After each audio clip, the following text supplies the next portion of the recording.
les bienvenus. Bienvenue aussi à ceux qui vont nous rejoindre par le moyen d'Internet. Que Dieu aussi bénisse cela. Qu'ont-ils vu dans ta maison? Qu'ont-ils vu dans ta maison? C'est la question posée par le prophète Ésaïe au roi Ézéchias.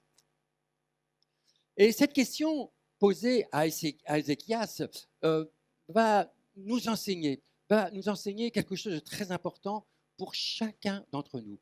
Qu'ont-ils vu dans ta maison? Cette même demande peut également nous être posée. Que voit-on dans ta maison? Que voit-on dans ta maison? Alors, pour nous aider à comprendre, à répondre à cette question, nous allons visiter aujourd'hui une maison, la maison d'Elkana. Vous pourrez le lire dans 1 Samuel, chapitre 1er. Nous y découvrons dans cette maison une situation au départ douloureuse. Anne, la femme d'Elkana, est stérile. En Israël, vous le savez qu'à cette époque, la stérilité d'une femme était considérée comme une malédiction, comme une désapprobation de Dieu. Pénina, la seconde femme d'Elkana, entourée de ses propres enfants, prodigue à Anne des mortifications pour l'irriter. Quelle ambiance! Quelle ambiance dans cette maison, vous imaginez? Néanmoins, dans cette maison, nous voyons deux personnes, Anne et Elkana, pratiquer la piété malgré cet environnement difficile. Alors, qu'apprend-on de Elkana et d'Anne? Elkana rend fidèlement un culte à Dieu. Elkana, en tant que chef de famille, montre l'exemple. Chaque année, il monte avec toute sa famille à Silo, où se trouve l'arche de Dieu, pour se prosterner devant l'Éternel et lui offrir des sacrifices. Heureux le Père, qui peut déclarer notamment le dimanche matin, « Me voici, moi et les enfants que Dieu m'a donnés. » Quelle famille bénie, n'est-ce pas, quand un papa peut le dire, cela. Heureuse la famille dont le papa veille sur la vie spirituelle de tous les membres de son foyer et qui, comme un berger, les conduit dans les sentiers de la justice. Les enfants ont davantage besoin de modèles que de critiques. Ils imitent aussi leurs parents, leur mère, leur papa. C'est un fait indéniable. Alors, permettez-moi de vous poser cette question. Que voit votre enfant dans votre maison? Où voit-il chaque jour lire la Bible le matin, devant son horreur, ou uniquement que le dimanche matin, bien que maintenant personne ne vient avec sa Bible?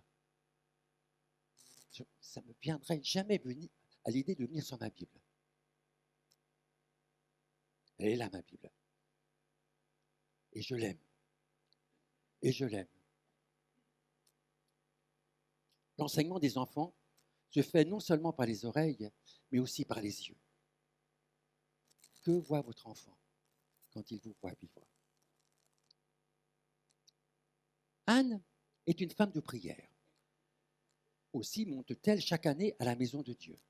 Dans le temple de Silo, elle prie, elle verse des pleurs, elle répand son âme avec larmes devant l'Éternel. N'est-ce pas ce qu'elle a de mieux à faire? Prier. Plus tard, nous la retrouvons d'ailleurs dans cette attitude de prière. Anne pria et même versa des larmes. Le fait de prier, c'est de parler à Dieu, vous le savez, est une importance capitale dans tous les domaines de la vie familiale. Les enfants ont besoin de la prière d'une maman. Les enfants ont besoin de la prière d'une maman. Abraham Lincoln, devenu président des USA en 1861, écrivit « Les prières de ma mère m'ont accompagné tout au long de ma vie. Susanna Wesley éleva 10 enfants et elle passa 1 heure chaque jour à prier pour chacun d'entre eux. Elle était une femme de prière, en dépit de ses multiples occupations. 10 enfants. Susanna croyait que sa force résidait dans une vie de prière, fervente et régulière. Elle planifiait donc à chaque jour un temps de prière intime avec son Dieu, même si elle était dans la cuisine. Si elle ne pouvait pas trouver un endroit pour prier, que faisait-elle? Elle mettait son tablier sur la tête. Et lorsqu'un enfant, un de ses enfants, voyait maman Susanna avec son tablier sur sa tête, dit: oh, chut, maman, elle prie. Chut. Ses prières ont payé. Son fils John Wesley, tellement connu cet homme, remarquable prédicateur, infatigable prédicateur, est à l'origine d'un réveil spirituel en Angleterre et a fondé le mouvement des méthodistes. Son autre fils, Charles Wesley, qui composa plus de 6000 cantiques, dont le célèbre cantique « Écoutez le chant des anges », écrit par Charles Wesley, le fils de Susanna Wesley. Lorsque les mères prient, Dieu écoute et des vies sont changées. Maman, grand-maman, ne cessez jamais de prier pour vos enfants, pour vos petits-enfants. Papa, vous êtes invité aussi à vous joindre à votre épouse dans le combat de la prière. Dieu vous voit-il prier dans votre maison? Retournons dans la maison où habite Anne. Nous apprenons qu'elle manifeste un bon caractère. Face aux paroles mortifiantes de Bénina, elle réagit sans sincérité. Cet esprit doux et paisible est semblable à une parure incorruptible qui a une grande valeur devant Dieu, mais aussi devant votre entourage et devant vos enfants, vos voisins. Remarquent-ils cette parure incomparable qui ne consiste pas en des cheveux tressés? Soyez belle, maman, soyez belle, mais il y a autre chose. Il faut manifester donc cette douceur, que votre douceur soit connue de tous, dans votre maison, dans votre voisinage. Certes, cette exhortation s'adresse à tous. C'est d'ailleurs une des conséquences bénies d'être remplis du Saint-Esprit. Quand nous sommes remplis de la personne du Saint-Esprit, nous manifestons de la douceur. En effet, le fruit de l'esprit, c'est l'amour et la douceur. Une conséquence d'être rempli du Saint-Esprit, c'est d'être doux et paisible. Un des fruits visibles que produit la présence du Saint-Esprit, c'est la douceur. Il n'est pas possible d'être rempli du Saint-Esprit et avoir un cœur dur. Ce n'est pas possible. Ce n'est pas possible. Quand on est rempli du Saint-Esprit, on a un caractère doux. Mais c'est aussi un fait notoire qu'un enfant qui a besoin d'être consolé ira se jeter dans les bras de sa, si bien exprimé dans le livre d'Ésaïe 66:13. Comme un enfant que sa mère console, je vous consolerai. Dieu va utiliser l'illustration de la consolation prodiguée par la maman à son enfant pour expliquer aussi une vérité, que Dieu est plein de bonté envers chacun d'entre nous pour nous consoler, toujours prêt à nous recevoir. Allez, je ne résiste pas à vous lire ce verset dans la version de David Martin, une version peut-être de 1744, mais tellement excellente. Regardez cette version. Je vous caresserai pour vous apaiser. Vous vous rendez compte? On se jette dans les bras de notre Dieu et Dieu qui me caresse. Je vous caresserai. Pourquoi faire? Pour vous apaiser. Comme une maman caresse son enfant. Combien de fois, maman, tu as caressé ton enfant? Combien de fois pour l'apaiser? Il arrive quelquefois que lorsque je joue avec mon petit-fils Noé, d'avoir des légers accidents. Malgré toutes les recommandations prodiguées par Arlette ou de Virginie, notre fille. Oh, papy va jouer avec Noé, qu'est-ce qui va encore arriver? En effet, quelques instants plus tard, c'est sûr qu'il nous arrive quelque chose, tous les deux. Alors je dis à Noé, comment ça va, Noé? Et à Noé nous répond, oui, papy, ça va très bien. Et quelques instants, que fait-il? Et il court dans les bras de sa maman ou de sa mamie pour être consolé. Il ne va pas se jeter dans mes bras. Il m'aime bien, mais c'est sa maman, sa grand-mère. C'est inexplicable. L'enfant se jette dans les bras de sa maman. Alors, revenons au temple où se trouve Anne, en train de prier. La suite du récit nous dit ceci en 1 Samuel 1, 12 et 13. Comme elle restait longtemps en prière, elle ne fait pas une petite prière, Seigneur bénis-moi. Non, non, non. Elle reste longtemps devant l'Éternel. Devant l'Éternel. Et Élie, le sacrificateur, observe sa bouche. Anne parlait dans son cœur et ne faisait que remuer ses lèvres, mais on n'entendait point sa voix. Alors Élie, le sacrificateur, qui était là, assis dans le temple, observa toute cette scène et porta un regard erroné sur Anne et pensa qu'elle était ivre. Comme nous le lisons au versets 13 et 14. Élie pensa qu'elle était ivre et lui dit, jusqu'à quand seras-tu dans l'ivresse? Fais passer ton vin. De nouveau, Anne ne s'irrite pas. Elle va plutôt manifester en cœur de la douceur et su retourner la situation avec sagesse et grâce. D'ailleurs, à la mesure de son nom, qui signifie Anne, qui signifie faveur, qui signifie grâce. La grâce de Dieu est une faveur imméritée.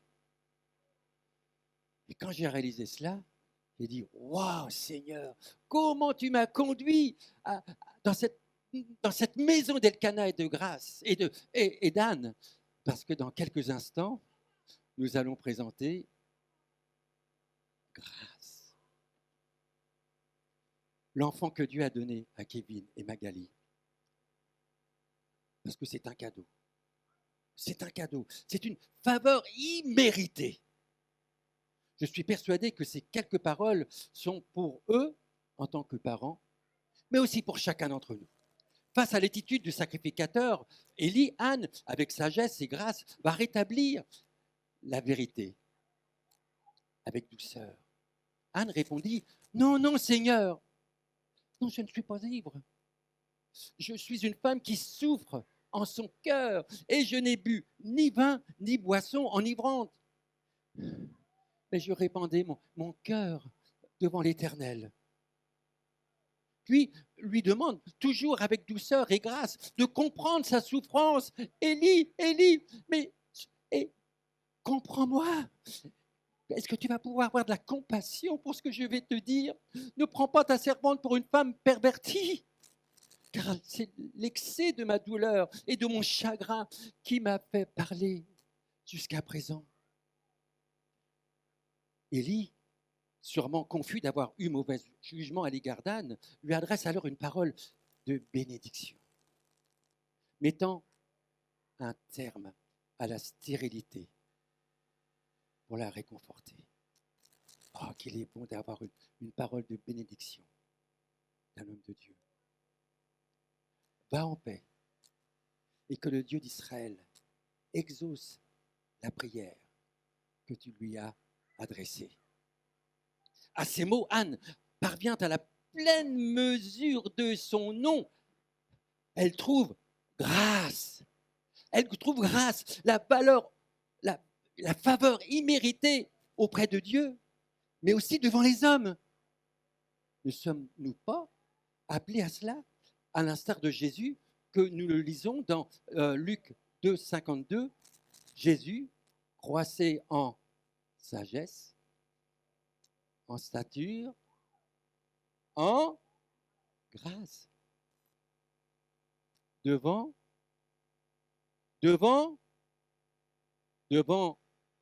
Dieu et aussi devant les hommes.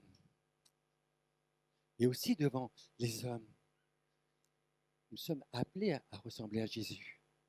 Et donc, nous devons aussi grandir en sagesse, en grâce, en stature, devant Dieu, mais devant les hommes. J'espère qu'aujourd'hui, par rapport à il y a une semaine, j'espère que j'ai grandi en grâce devant Dieu et devant vous. Je suis sûr, d'ailleurs, quelqu'un me dit, mais là, le pasteur Jean-Jacques, la semaine dernière, manifestait de la grâce, mais là, c'est encore un petit peu plus. Et la semaine prochaine, ce sera encore plus. Et moi, je vais vous dire, mais qu'est-ce qui s'est passé, mes amis? Dimanche dernier, vous étiez déjà remplis de grâce, mais alors là, oh, vous avez grandi dans la grâce devant Dieu et devant les hommes. Qu'il en soit ainsi. Cela, d'ailleurs, aussi me fait penser aussi aux paroles dites par Anne. Anne qui reçoit ces paroles avec foi. Elle dit, eh bien, que ta servante trouve grâce à tes yeux. C'est son Amen. C'est son Amen. Donc, qu'il en soit ainsi. Qu'il en soit ainsi. Cela nous fait penser à Marie, apprenant qu'elle sera enceinte et qu'elle mettra au monde un enfant qui portera le nom de Jésus. Marie dit, je suis la servante du Seigneur. Qu'il me soit fait selon ta parole, qu'il en soit ainsi. Aux promesses du Seigneur, il faut y ajouter notre Amen. Avec foi, qu'il en soit ainsi. Notons le mot servante que l'on retrouve dans les paroles de Marie. Je suis la servante du Seigneur. Et celle d'Anne. Elle dit, Anne, que ta servante trouve grâce à tes yeux. Aussi dans le mot servante, aussi bien dans le grec que dans l'hébreu, ça a le sens d'être au service de quelqu'un. Un serviteur, c'est être au service de quelqu'un. Avec dans l'hébreu un sens que l'on ne trouve pas dans le grec, de servir avec beaucoup d'humilité. On est serviteur de Dieu, servante de Dieu, on le sert, mais avec beaucoup d'humilité. On se souvient de ce que l'Éternel demande de chacun d'entre nous en Michée 6:8. Ce que l'Éternel demande de toi, c'est que tu pratiques la justice, que tu aimes la miséricorde, que tu ne donnes pas à ton prochain ce que, éventuellement, ses paroles ou ses gestes auraient mérité. Dieu nous fait miséricorde, nous sommes aussi appelés à faire miséricorde aussi aux autres. Et que tu marches humblement devant ton Dieu. Nous sommes serviteurs, servantes. Nous donnons la bénédiction aux autres. Nous faisons miséricorde aux autres. Nous sommes justes. Et nous servons humblement. Après avoir dit que ta servante trouve grâce à tes yeux, et cette femme s'en alla. Elle mangea et son visage ne fut plus le même. J'espère que lorsque vous allez repartir d'ici, Je vois déjà Suzanne, ça y est. Même pas besoin de repartir. Elle est déjà, son visage avec Marie-Christine, ça y est, c'est rayonnant. Ah, son visage, Dan, et comme de certains que je vous regarde, vous me faites un petit sourire. Oui, pas un sourire forcé, hein. Même à travers les moustaches blanches, je vois ton sourire, Roland, hein. Oui, oui. Son visage n'est plus triste. La paix de Dieu remplit son cœur. Passons au point suivant. Au point suivant. Après avoir vu qu'Anne avait un bon caractère, nous voyons que Anne et son mari, Elkana, sont reconnaissants. Le lendemain, donc, Elkana, rempli de reconnaissance, se lève de bon matin avec sa famille. Après s'être prosterné devant l'Éternel, ils retournent dans leur maison à Rama. Nous sommes appelés à offrir en tout temps, aussi bien à l'église qu'à la maison, un sacrifice de louange. Par lui, par lui, on n'offre pas notre louange par quelqu'un d'autre. C'est par lui que nous pouvons offrir un sacrifice de louange. Si Jésus n'était pas là, nous ne pourrions pas offrir un sacrifice de louange. C'est pas possible. On peut offrir un sacrifice de louange que par Jésus. Que par Jésus. Par Jésus. Offrons sans cesse à Dieu. Par Jésus, on passe par Jésus pour offrir un sacrifice de louange à Dieu. C'est-à-dire le fruit des lèvres qui confesse son nom, qui confesse ce que Jésus dit. Quand on confesse, nos paroles s'alignent sur la parole de Dieu, s'alignent sur ce qu'est Jésus, le nom de Jésus, qui sauve, qui guérit, qui restaure, qui délivre.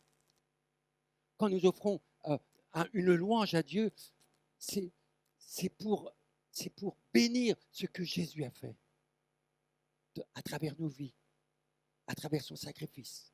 Alors continuons d'apprendre d'Anne et Elkana. Anne honore son vœu et Elkana respecte ce choix. Dans le cours de l'année,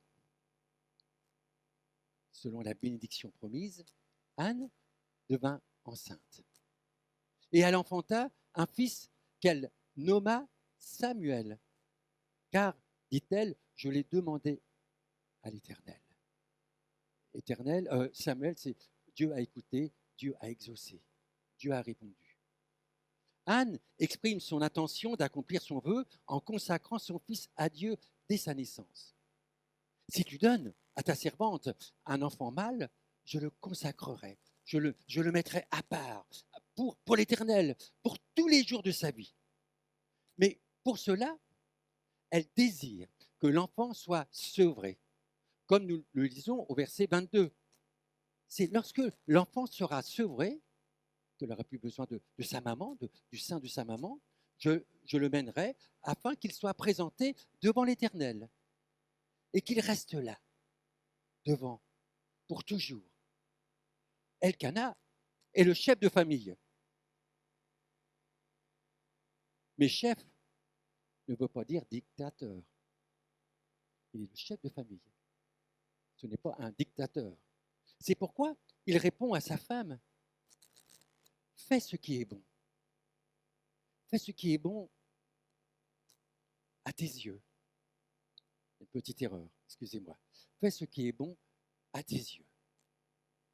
L'apôtre Pierre, dans sa première épître, insiste sur le respect et la courtoisie du mari vis-à-vis de sa femme.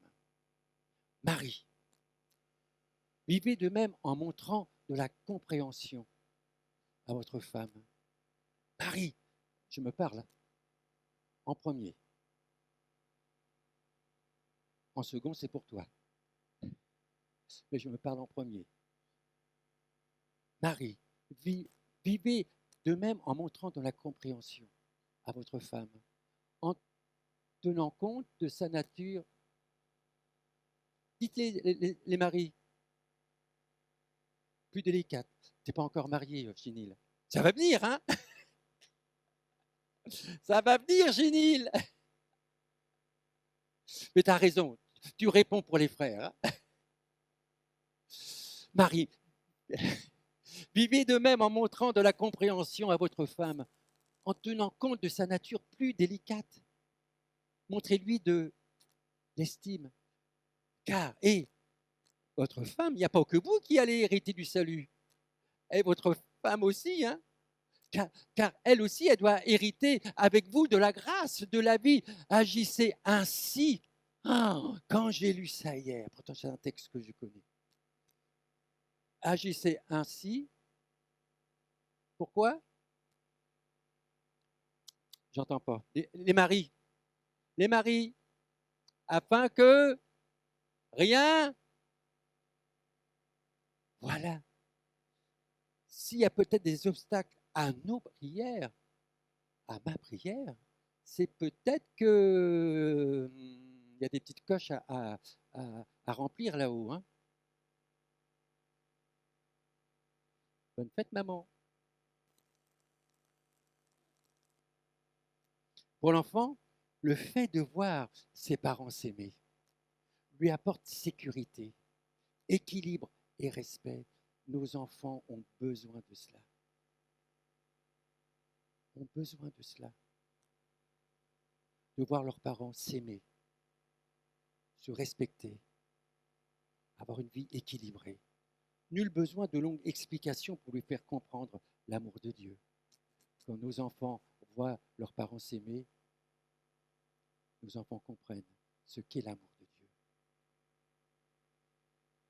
Votre enfant voit-il son papa et sa maman heureux et vivant en harmonie? Anne prend en charge l'éducation de son enfant. Elle allaite son enfant jusqu'à ce qu'elle le sauvera. Rien d'étonnant à cela.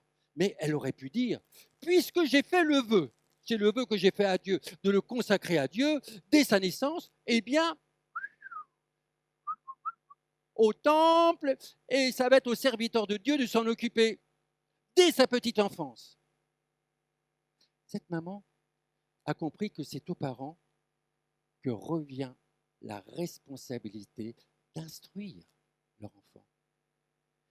Il est à noter que le mot allaiter en hébreu a la même racine hébraïque que le mot instruire dans l'hébreu. Même racine hébraïque. Allaiter, même racine hébraïque qu'instruire. Donc, on voit dans le Proverbe 22,6, à cet endroit-là en tout cas, instruit l'enfant selon la voie qu'il doit suivre. Et quand il sera vieux, il ne s'en détournera pas. Alors, la vraie traduction littérale, c'est allaiter, donc c'est porter son enfant à téter le sein de sa maman. Allaite ton enfant. Donne-lui le bon goût de la grâce de Dieu. On n'est pas là, on n'instruit pas l'enfant dans une religion. Donne goût à ton enfant. Donne goût à ton enfant. Allaite-le. Montre la grâce de Jésus. Donne-lui le meilleur pour lui montrer ce qu'est de merveilleux de vivre avec Jésus, de donner sa vie à Jésus.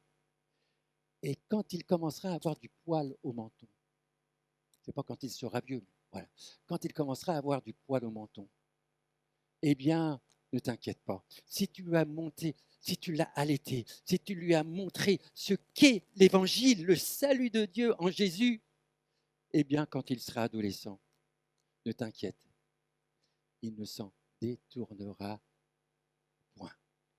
Que Dieu nous bénisse. On raconte l'histoire d'une maman qui demande à son pasteur, à quel âge dois-je commencer à enseigner mon enfant? Bonne question, n'est-ce pas? Alors le pasteur la questionne, quel âge a votre enfant? 3 mois. Il vient tout juste de naître. Eh bien, réplique le serviteur de Dieu, vous avez déjà perdu 3 mois. Vous avez déjà perdu 90 jours. Que voit-on dans votre maison? Une maman qui chante à côté du berceau? Un papa qui arrose son enfant par la prière et qui, le soir venu, lui raconte une histoire adaptée à son âge. Que voit votre enfant? Ce ne sont pas des propos culpabilisants. Il n'y a jamais eu de parents parfaits. Il n'y en aura jamais. Mais avec l'aide de Dieu, acceptons, vous comme moi, de croître, de grandir, de progresser dans notre rôle de parents, dans notre rôle de grands-parents. Et oui, il y a mon petit-fils qui m'a dit par l'intermédiaire de sa maman, ce midi, n'oublie pas, tu viens avec tes tennis, tu viens avec ton maillot de bain, je t'attends. J'accepte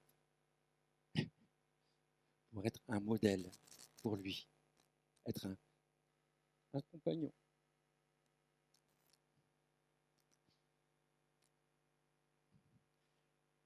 Afin que, quand mon temps sera terminé sur terre, mon petit Noé puisse dire « Ah, mon papy, il m'a laissé un héritage. Oui, il a joué avec moi, mais il m'a laissé un héritage spirituel. »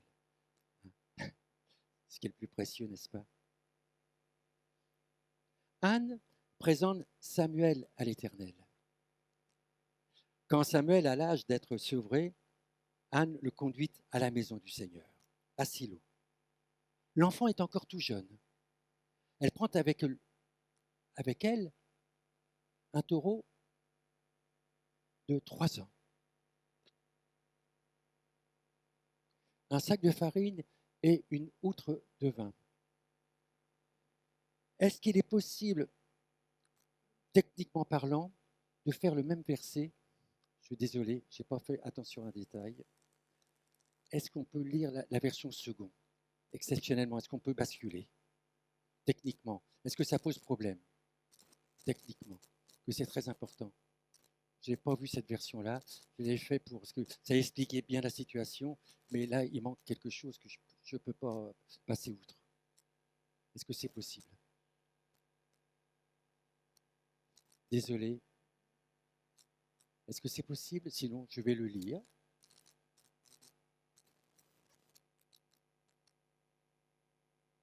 Quand elle l'eut sevré, elle le fit monter avec elle et prit 3 taureaux. Elle prit 3 taureaux. C'est important. Donc, quand le sevrage fut terminé, ce qui, dans la culture juive, correspond à environ 4-5 ans, on va dire cela. Anne prend l'enfant Samuel, puis avec Elkana, montèrent donc au temple de Silo, avec 3 taureaux. Un taureau pour offrir en sacrifice pour Elkana. Un second, ça va être Anne qui va offrir son taureau, son sacrifice. Il n'y en a pas 2 taureaux. Il y en a 3. Anne, mais pour Samuel. Mais Samuel, il est tout jeune. La Bible dit qu'il est tout jeune. Enfin, il faut attendre. Non. 3 taureaux. Un taureau pour papa, un taureau pour maman, un taureau pour l'enfant. Parlez de la croix à votre enfant, d'une manière adaptée, bien sûr. Mais parlez à votre enfant de la croix. Mais c'est sanguinaire. Mais faites-le d'une façon adaptée. Utilisez une parabole, une histoire, mais parlez de la croix pour montrer que Jésus est mort aussi pour lui, pour qu'il soit sauvé, même s'il est encore enfant, parce qu'il est pécheur. Même un enfant est pécheur. Il a besoin de comprendre que Jésus est mort sur la croix pour lui. Il faut le faire, bien sûr, d'une façon adaptée. On peut revenir sur le PowerPoint. Merci, Guy et Arnaud. Dieu aimerait voir les papas et les mamans aussi investir pour leurs enfants en vue de leur épanouissement spirituel. Un de mes amis pasteurs, et je l'ai noté quand cet ami pasteur l'a dit, il a dit ceci: C'est parfois plus facile de s'occuper de de la propreté du moteur de sa voiture que de celle du cœur de son enfant. Un papa, il sait s'occuper de la propreté de sa voiture, du moteur de sa voiture, et un peu moins de s'occuper de la propreté du cœur de son enfant. Qu'en toute simplicité, chacun puisse voir dans sa maison la réalité du salut de Jésus en lui. Ensuite, Elkana et Anne conduisirent l'enfant à Élie. Anne dit, « Mon Seigneur, pardon, aussi vrai que ton âme vit, mon Seigneur, je suis cette femme qui me tenait ici près de toi pour prier l'Éternel. » Dans quelques minutes, Magali et Kevin vont s'approcher, comme je leur dirai tout à l'heure, pour présenter leur enfant grâce à Dieu. Je peux vous assurer que grâce est une réponse à leur prière. Je peux vous l'assurer. Je me suis joint à leur prière. Durant de nombreux mois, je connaissais la situation et vraiment j'ai prié. Cet enfant est une réponse à la prière. Ils peuvent dire comme à l'Amsterdam, c'est pour cet enfant que je priais et a exaucé la prière que je lui ai adressée. C'est pour cet enfant que je priais, que nous avons prié. À mon tour, va dire Anne, je veux le consacrer à l'Éternel. Je veux le consacrer à l'Éternel pour toute ma vie. Le consacrer, c'est le mettre à part. Et Anne a mis à part son enfant dans le temple.